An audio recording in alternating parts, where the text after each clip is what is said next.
Hello my dear students, now today we discuss about the conservation of angular momentum.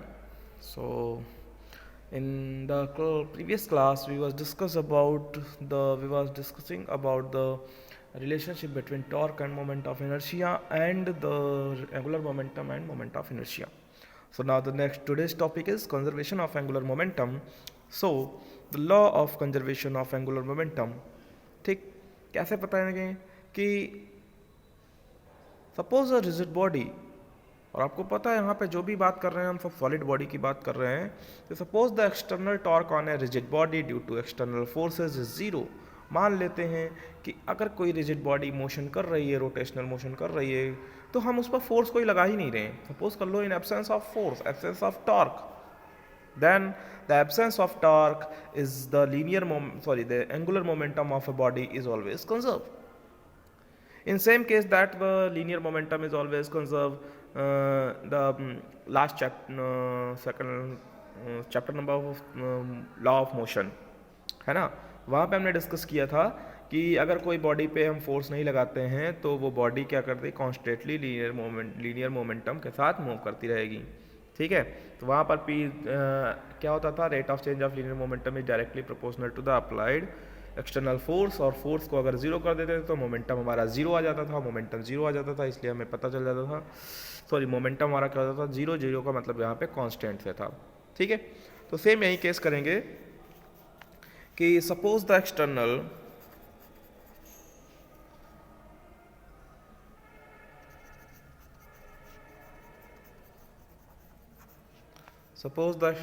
torque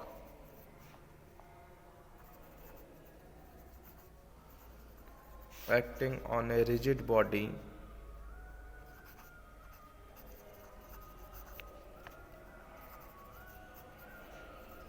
due to external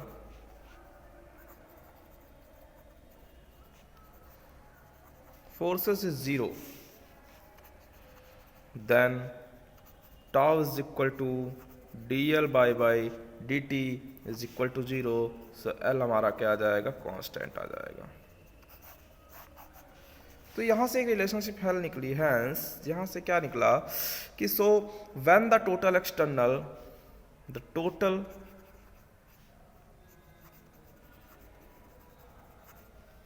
external torque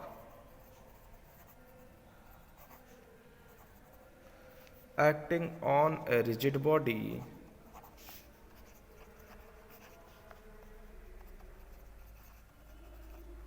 is zero,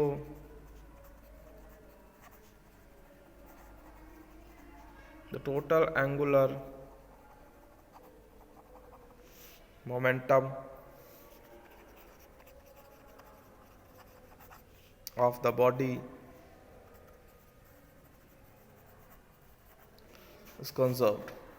So इसी को कहते हैं, this is the law of conservation of momentum होता है। और यहाँ से हमारी जो निकलता है वो क्या निकलता है, clearly when tau is equal to zero means L is equal to I into omega is equal to constant, तो मतलब I1 omega 1 is equal to I2 omega 2। ठीक है, ठीक, यानी कि this means that the when no external torque is acting the angular velocity omega of the body can be increased और decreased by decreasing और increasing the moment of inertia of the body. यानी कि angular velocity decrease और increase करेगी किससे, moment of inertia से। Moment of inertia से उसकी एंगुलर वेलोसिटी इंक्रीज और डिक्रीज होगी। अब वो कैसे होगी, जैसे मान लेते हैं ये एक रोटेटिंग व्हील है और इस पर कोई एक पर्सन खड़ा है इस तरह से, और उसके हाथ में यहाँ पे वेट है, इधर भी वेट है, और सेंटर से यानी कि सेंटर से डिस्टेंस कितनी है, R1 है। तो ये जब रोटेट कराएगा तो इसका एक राउंड लगेगा। सेम केस यहाँ पर यही इसी रोटेटिंग व्हील पे, यानी कि इसी रोटेटिंग व्हील पे अगर ये ओमेगा 2 से वेलोसिटी से मूव कर रहा है और इसका जो वेट है वो यहाँ पे होल्ड किए हैं, वेट यहाँ पे होल्ड किए हैं, तो इसका जो सेंटर से डिस्टेंस कितनी है वो R2 है।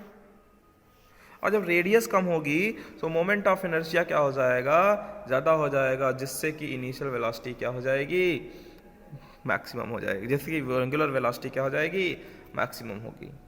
ठीक है, तो ये क्लियर हो जाएगा कि रेडियस अगर कम होगी तो एंगुलर वेलोसिटी भी क्या होगी, ज़्यादा होगी, एंगुलर वेलोसिटी ज़्यादा होगी। Means ω2 is greater than ω1 if R1 is less than, sorry R2 is, ये कब होगा, जब R2, नहीं, हाँ यही, ठीक है, ω2 बड़ा होगा ω1 से, यानी कि इनिशियल इसकी जो एंगुलर वेलोसिटी है वो ज़्यादा होगी इन कंपेरिजन टू दिस, और यहाँ पे कई राउंड लगेंगे। ठीक है, यहाँ पर एक ही राउंड लगेगा, ऐसा एज्यूम कर रहे हैं, एग्जाम्पल के थ्रू मान रहे हैं। ठीक है, तो कंपलसरी नहीं कि एक ही लग रहा है, दो लग रहा है, बट कहने का मतलब ये क्या, यहाँ इसके कंपेरिजन में इसके जो राउंड होंगे वो ज़्यादा होंगे। ठीक है, ना अब बात करते हैं रोलिंग मोशन। रोलिंग मोशन क्या होता है कि ये मोशन ऐसा है, rolling motion can be regarded as the combination of pure rotational and pure translational motion. यानी कि कोई भी रिजिड बॉडी है तो उसके जितने भी पार्टिकल्स होते हैं, जाहिर सी बात है जब वो रोटेट करती है, जैसे कि मान लो तो ये पार्टिकल्स है, ये एक बॉडी है, तो इसके यहाँ के जो पार्टिकल्स होंगे वो, अगर ये इस वेलोसिटी, ये ग्राउंड है और हम इसको इधर घुमा रहे हैं, तो इसके जो पार्टिकल्स हैं वो इधर आ रहा है, ये इधर आ रहा है, ये वाला इधर जा रहा है।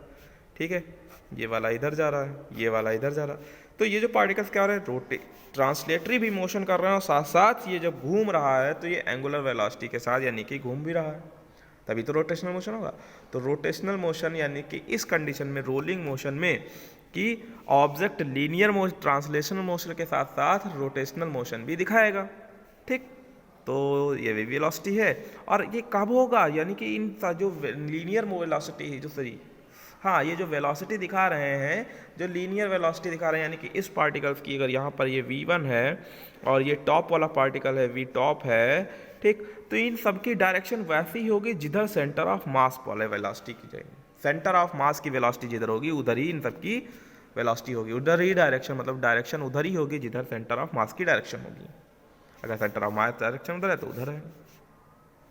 ठीक, ओके, यानी कि सेंटर ऑफ मास वाले की डायरेक्शन उधर होगी जिधर, मतलब कि टॉप वाले की डायरेक्शन उधर होगी जिधर सेंटर ऑफ मास होगा, और जब ये सेंटर ऑफ मास नीचे होगा तो टॉप वाला इधर आ जाएगा।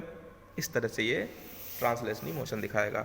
तो रोटेशनल मोशन क्या होता है कि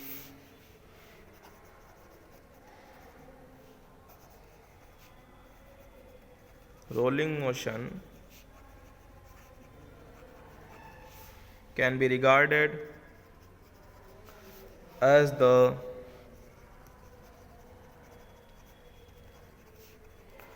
combination of translation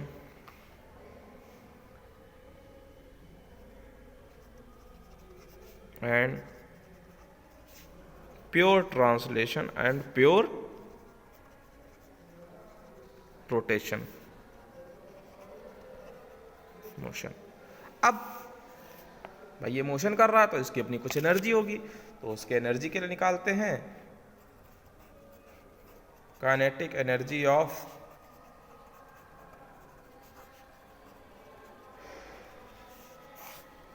rolling motion.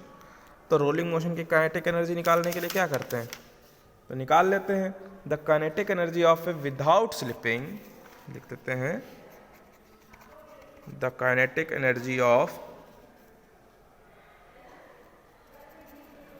a body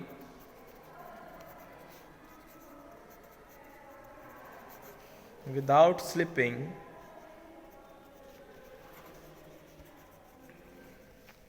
is the sum of kinetic energy of translation and rotation। so K is equal to क्या आ जाएगा, kinetic energy of translation plus kinetic energy of rotation. Translation में kinetic energy क्या होती है, half M we. अब we किधर जाएगा, सारी वेलोसिटी किधर जाएगी, जिधर सेंटर ऑफ मास होगा, V C M, plus kinetic energy इसकी क्या होती है, half I into omega square. ये हम रिलेशनशिप फाइंड आउट कर चुके हैं। ठीक है, तो V C M is equal to क्या हो जाएगा, V C M is equal to क्या होगा, सेंटर ऑफ मास की वेलोसिटी क्या होगी, जैसे हमने v is equal to relationship क्या होती थी सर्कुलर मोशन के दौरान, सर्कुलर मोशन के दौरान v इज इक्वल टू क्या होता है आर इंटू ओमेगा, तो यहाँ पे r क्या है रेडियस इंटू ओमेगा, और i is equal to radius of gyration के according i is equal to क्या होता है M K square, where K is radius of the gyration of the rolling body, K क्या है radius of gyration of the rolling body. तो इन दोनों values को यहाँ पे सब्स्टिट्यूट कर दो, तो सब वैल्यू जब सब्स्टिट्यूट करेंगे तो वैल्यू आ जाएगी k is equal to half M V square C M plus 1/2 M K square V C M upon R का होल स्क्वायर। मतलब हमें ओमेगा निकाल लिया V C M upon R, ये आर इंटू ओमेगा था ये निकाल दिया, ये वैल्यू यहाँ पे रख दी, तो k इज इक्वल टू क्या हो जाएगा half M V square C M is equal to क्या आ जाएगा 1 plus K square plus are square, ये आ जाएगी रोलिंग बॉडी की काइनेटिक एनर्जी। ठीक है, ओके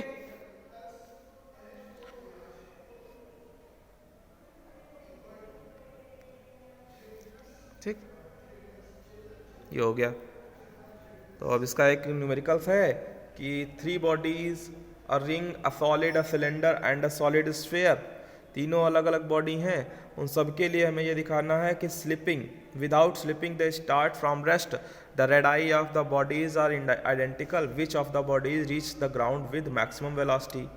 अब तीनों की अलग अलग वेलोसिटी हैं, मतलब कि कौन सी अगर है जो सबसे पहले ग्राउंड पे आ जाएगी, यानी कि सबसे मैक्सिमम वेलोसिटी किसकी होगी।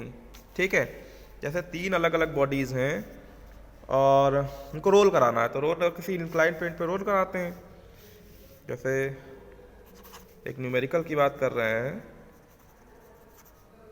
बहुत अच्छा न्यूमेरिकल है ये, कि 3 बॉडीज़ हैं, ये है ऐसे तरह से रोलिंग बॉडीज़, ये ठीक, यहाँ पे हमने ये रखा बॉडी को, इसकी रेडियस हमारी कितनी है आर, ठीक है, एच हाइट पर है, तभी तो रोल करेगी, रोल करा लें अच्छे से, और ये नीचे आना है, यहाँ पे आएगा इस कंडीशन में, तो ये v वेलोसिटी हो जाएगी, ये ओमेगा हो गई, और ये हमने थीटा मान लिया, थीटा एंगल पे। तो by the conservation of energy